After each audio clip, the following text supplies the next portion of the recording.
Hello மக்கள். இந்த வீடியோல அயனைசேஷன் எனர்ஜி பார்ட் 2 பார்க்க போறோம்.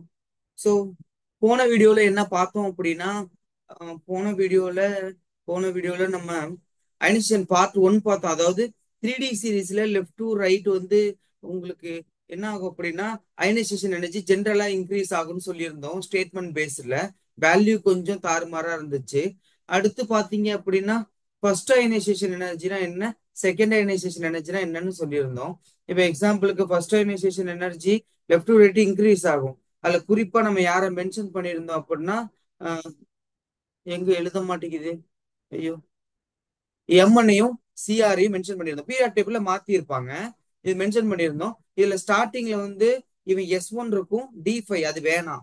இந்த இடத்துல வந்து S2 இருக்கும். இது கம்ப்ளீட்லி ஃபில்ட் ஆகிறதுனால இவனுக்கு அதிகமா இருக்கும். ஒரு எலக்ட்ரான் எடுத்ததுக்கு அப்புறமா இவன் சிஆர் பிளஸ் ஆயிருவான். இவன் எம்என்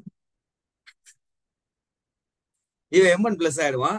இந்த ஃபெல்லோ D5S1, இந்த ஃபெல்லோ D5, அந்த உள்ள இருக்க டிஎஸ் சொல்றேன். அப்ப இந்த இடத்துல குரோமியா அவ்வளவு சீக்கிரம் எலக்ட்ரானை கொடுக்கவே மாட்டான். ஏன் அப்படின்னா D5 கம்ப்ளீட்லி ஃபில்ட் கான்ஃபிகரேஷன் அப்படின்னு சொல்லியிருப்பேன். இதே மாதிரி இன்னொரு இடம் என்ன அப்படின்னா, காப்பர் குரோமியத்தை சாரி காப்பர், அவன் பேர் என்ன, ஜிங்க், அவங்க ரெண்டு பேரையும் கம்பேர் பண்ண சொல்லியிருப்பேன். ஸோ ஃபர்ஸ்ட் அந்த செகண்ட் அயனைசேஷன் எனர்ஜில நமக்கு பெரிய சேஞ்சஸ் தெரியும். அதனால இதெல்லாம் கொஸ்டின்ஸ் எதிர்பார்க்கலாம். அடுத்து டாப் டு பாட்டம் கம்பேர் பண்ண போறோம். டாப் டு பாட்டம் எப்படி வருது அப்படின்னு பார்ப்போம். ஸோ மேல இருந்து கீழே வரும்போது என்ன ஆகும், உங்களுக்கு சைஸ் பொதுவா சைஸ் இன்க்ரீஸ் ஆகும். இது general trend. Top to bottom size increases, general trend. Top to bottom size increase ஆகும். ஓகே. அப்ப 3D சீரீஸ்ல இருக்க ஒரு எலமெண்ட் ஆக்சுவலி சைஸ் எப்படி இருக்குன்னா இவ்வளவு பெருசு இருக்கணும். 4D சீரீஸ்ல இருக்க எலமெண்ட் சைஸ் இவ்வளவு பெருசு இருக்கலாம். 5D சீரீஸ்ல இருக்க எலமெண்ட்டுக்கு சைஸ் இவ்வளவு பெருசு இருக்கலாம். ஆனா 5D சீரீஸ் சைஸ் எப்படி மாறுச்சு, ஒரு ஈக்குவலா மாறுச்சு. Nearly equal. என்ன சார் வட்டம் அது வேற மாதிரி இருக்குது, வேற மாதிரி தொலைச்சிருவேன் அப்படிலாம் அது கேள்வி கேட்டா அதெல்லாம் கேட்க கூடாது. ரெண்டு வட்டமும் ஈக்குவலா இருக்குன்னு சொல்லணும். அப்போ ரெண்டுமே பாத்தீங்கன்னா உங்களுக்கு ஒரே மார்க் 4Dயும் 5Dயும். காரணம் என்னன்னு பார்த்தோம் போன வீடியோல அதுக்கு முந்தின வீடியோ ஃபுல்லா வரிசையா கொடுத்துருப்பேன். அதுக்குன்னு ஒரு பிளேலிஸ்ட் இருக்கும், அது போய் பாருங்க. டி பிளாக் எலமெண்ட்ஸ் லாந்தனாய்டு கன்ட்ராக்ஷனால 4D 5D ஈக்குவல் சைஸா மாறிட்டான், ரேடியில மாறிட்டான். அப்ப இது கிடையாது, இதைத்தான் யூஸ் பண்ணிக்கிறோம் சார். அப்பனா என்ன சார் சொல்லலாம், அப்பனா வந்து ரெண்டு ஈக்குவலா இருக்கு, அப்ப அயனைசேஷன் எனர்ஜி ஈக்குவல்னு சொல்லலாமா அப்படின்னு கேட்டீங்கன்னா, பாருங்க, இமேஜினேஷன் பண்ணிக்கோங்க. இது ஒரு ஜெயில். இது நான் எப்பயுமே யூஸ் பண்ற கிளாசிக்கல் எக்ஸாம்பிள். இது 4D அப்படிங்கிற ஒரு ஜெயில், இது 5D அப்படிங்கிற ஒரு ஜெயில். சைஸ் ஒரே மாதிரி தான் இருக்கு, ரெண்டும் ஒரே மாதிரி தான். யாரடா இங்கே அலையுங்கடாதே. ஓகே, இது 4D, இது 5D. ஓகே, ரெண்டு ஜெயில் இருக்கு. இந்த ஜெயில சென்ட்ரல்ல நியூக்ளியஸ் யார் அப்படின்னா செக்யூரிட்டிஸ். ஒரு 40 பிளஸ் மெம்பர்ஸ் இருக்காங்க. 40 பிளஸ் மெம்பர்ஸ். இந்த ஜெயில அதே சைஸ் தான், அதே அளவு தான் எல்லாமே. செக்யூரிட்டிஸ் வந்து ஒரு 70 80 பிளஸ், 70 பிளஸ் ஒரு 70 பிளஸ் செக்யூரிட்டிஸ் இருக்காங்க. உங்களோட பெஸ்ட் ஃப்ரெண்ட் ஒருத்தர் இருப்பான், அவனை வந்து இந்த இடத்துல வச்சிருங்க. ஜெயில மாட்டிக்கிட்டு அவன் ஒரு ரா ஏஜென்ட், மற்ற நாடுக்கு போனான். அதே மாதிரி இங்கேயும் ஒரு பெஸ்ட் ஃப்ரெண்டு, இதுல இருக்கிறதுல ரொம்ப பெஸ்ட் ஃப்ரெண்ட் உட்காரச்சு. சரி, இப்ப நீங்க என்ன பண்ணீங்க, அவனை காப்பாத்த போவீங்க. டீமோட உங்களோட டீமோட நீங்க என்ன பண்ணீங்கன்னா அவனை காப்பாத்த போவீங்க.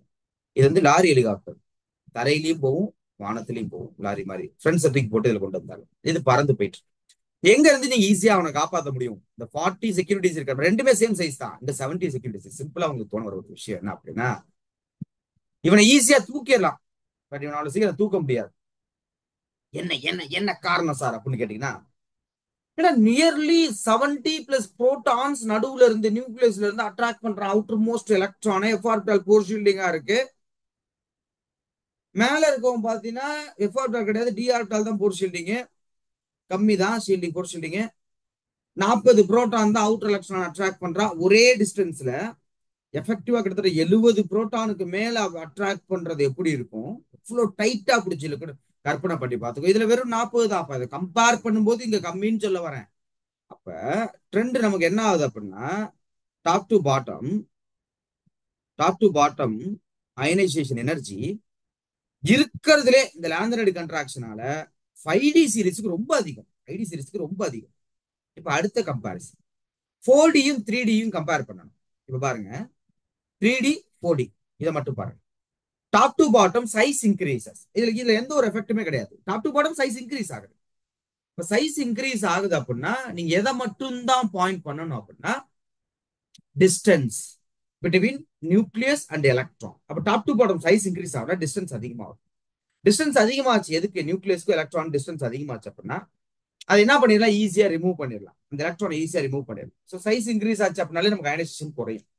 அப்ப top to bottom ionisation decreases. அதாவது 3D 4D பார்க்கும் பொழுது 3Dயை விட 4Dக்கு குறையுது.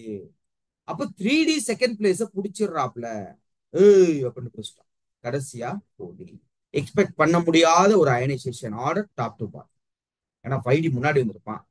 திடீர்னு பார்த்தா முன்னாடி கடைசியில் இருந்தவன் முன்னாடி வந்துட்டான், முன்னாடி இருந்தவன் நடுவுல வந்துட்டான், நடுவுல இருந்தவன் கடைசியா வந்துட்டான். கம்ப்ளீட்டா அப்படியே நமக்கு என்ன பண்ணா கலைச்சி போட்டுருவாங்க இந்த இடத்துல. அதனால அயனைசேஷன் எனர்ஜி லெஃப்ட் டு ரைட்டுக்கு ஒரு ஐடியா கொடுத்துருக்கேன், டாப் டு பாட்டம் சொல்லியிருக்கேன். இன்னும் ஒரு சில விஷயங்களை வந்து நீங்க ரீட் பண்றது மூலியமா கத்துக்கலாம். ஸோ ரீடிங் பெரிய பெரிய ஸ்கில். ஆக்சுவலி மற்ற ஸ்கில் எல்லாம் பாத்தீங்கன்னா நம்ம வந்து மற்றவங்ககிட்ட போய் கிளாஸ் போய் கத்துக்கணும். பட் ரீடிங் ஸ்கில்ல மட்டும் வந்து பாத்தீங்கன்னா நம்மளே வந்து எழுதுக்கூட்டியோ இல்ல உட்காந்து தினமும் படிச்சு படிச்சு பார்த்து கத்துக்கலாம். ஸோ அப்படி படிச்சு பாத்தீங்கன்னா நிறைய நான் சொல்லாத நிறைய நோட்ஸ் எல்லாம் நீங்க பண்ணலாம். ஒவ்வொரு தடவையும் இதை படிக்கும் பொழுது நீங்க என்ன பண்ணணும்னா இந்த இடத்துல வந்து அயனைசேஷன் லைட்டா கம்பேர் பண்ணி கம்பேரபிள் அப்படின்னு பக்கத்து பக்கத்துல இருந்துச்சுன்னா அவன் கிராஜுவல் அப்படின்ட்டுருவான். ரொம்ப டிஃபரன்ஸ் இருக்கிறது தான் வந்து நம்ம வந்து கீழே ஸ்டடின்னு கொண்டு வரணும். லெஃப்ட் டு ரைட் இன்க்ரீசஸ் கீழே கொடுத்துருவோம். ஆனா பாத்தீங்கன்னா கொஞ்சம் ஏத்தி இறக்கம் தான் இருக்கும். ஸோ அது கம்பேரபிள் எனர்ஜி பக்கத்து பக்கத்துல தான் இருக்கும். ஸோ அதனால கண்டுக்க வேணாம். ஆனா நீங்க எப்ப தியரி படிக்கிறீங்களோ, எப்பெல்லாம் தியரி படிக்கிறீங்களோ அப்பெல்லாம் வந்து மேல வந்துருங்க. இல்ல நிறைய காம்படிட்டிவ் எக்ஸாம் படிக்கிற பசங்க இருப்பீங்க, நீட்டு ஜேஇ இல்ல வந்து நம்மளுடைய அந்த என்ன சொல்றது எக்கச்சக்கமான யூனிவர்சிட்டி என்ட்ரன்ஸ் எல்லாம் படிப்பீங்க இல்லையா? கெமிஸ்ட்ரி இருக்கிற பட்சத்தில் நீங்க டேபிளர் காலத்தை யூ மஸ்ட், அதாவது ஜெயிலாம் பொறுத்த வரைக்கும் கண்டிப்பா டேபிளர் காலத்தை படிச்சாகும். கீழே இருக்க தியரி எடுத்துக்கிட்டு டேபிளர் காலத்துக்கு வேல்யூ வச்சு அவனை அரேஞ்ச் பண்ணி பழகிடணும். ஏன்னா எப்படி ஜெய் கொஸ்டின்ஸ் மாத்துவான் அப்படிங்கிறது அந்த இடத்துல நம்ம பார்க்கும்போது தான் தெரியும். பட் இப்பெல்லாம் கேட்கலான்னு வாய்ப்பு இருக்கு. டேபிளர் காலத்துல இருக்கிறத தெரிஞ்சுக்கிட்டுனா ரொம்ப நல்லது. ஸோ இன்னைக்கு இந்த கிளாஸ் முடிச்சுக்கலாம். Thank you so much. பாய் பாய்.